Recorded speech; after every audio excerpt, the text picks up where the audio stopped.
Karaalee 8 hiriyummaa summaa yookaan toxic relationship adda baasuuf itti gargaaramnu. Hiriyoonni kee summaa yookaan toxicii ta'uu fi dhiisuu isaanii hubachuuf viidiyoo kana hanga dhumaatti akka daawwattuun kabajaan si gaafadha. Sababni isaa tarii lubbuu keeyyuu oolchuu waan danda'uufi.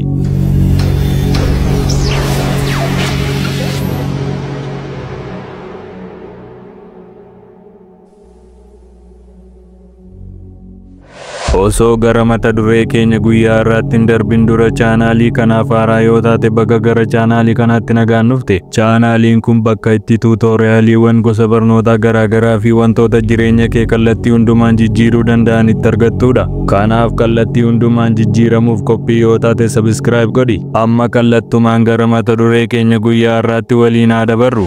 Hiriyummaa summaa ta'e adda baasuuf karaalee 8 armaan gadiitti fayyadami. Hiriyoonni gaarii hin taane yookaan hiriyoonni summaa'oon tokko yeroo baay'ee waan gaarii hin taane gara kee fidu. Gaarummaa kee dubbachuu mannaa si komachuu, nagaa gara kee fiduu mannaa jeequmsa, si jajjabeessuu mannaa qeeqaan humna kee fixu. 2. Waa'ee ofii isaanii qofa irratti xiyyeeffatu. Haasaan isaanii yeroo hunda dhimma isaanii qofa irratti kan hundaa'u yoo ta'u, waa'ee jireenya keetiif xiyyeeffannoo kan isaan argisiisan yeroo muraasa qofa. 3. Tooftaalee garaagaraatti fayyadamuudhaan sitti fayyadamuu barbaadu. Hiriyoonni gadheen si gargaaru osoo hin taane sirraa fayyadamuudhaaf bulanii ka'anii fala barbaadu. 4. Daangaa kee hin kabajan. Jireenya dhuunfaa kee keessa seenu. Wanta ati hin barbaanne akka ati gootuuf tooftaa garaagaraan si dirqisiisuu barbaadu. Akkasumas ammoo miira keef of eeggannoo hin godhani. 5. Si deeggaruu caalaa siin dorgomuu barbaadu. Milkaa'ina kee kabajuu mannaa sadarkaa kee irraa si xiqqeessanii si bukkee darbuu barbaadu. Yeroo hundumaa ati isaanii gadi ta'uu akka ati qabdutti yaadu. 6. Dugda kee duuba waa'ee kee odeessu. Hiriyoonni gadheen dugda kee duuba waa'ee kee namoota biroo waliin haasa'uudhaan beekamu. 7. Yeroo waa barbaadan qofa gara kee dhufu. Yeroo ati isaan barbaaddutti siif hin argaman, haa ta'uyyuu malee garuu yeroo gargaarsa kee barbaadanitti naannoo keetii hin dhabaman. 8. Erga isaan waliin wal argitee booda miira sitti hin tolletu sitti dhaga'ama.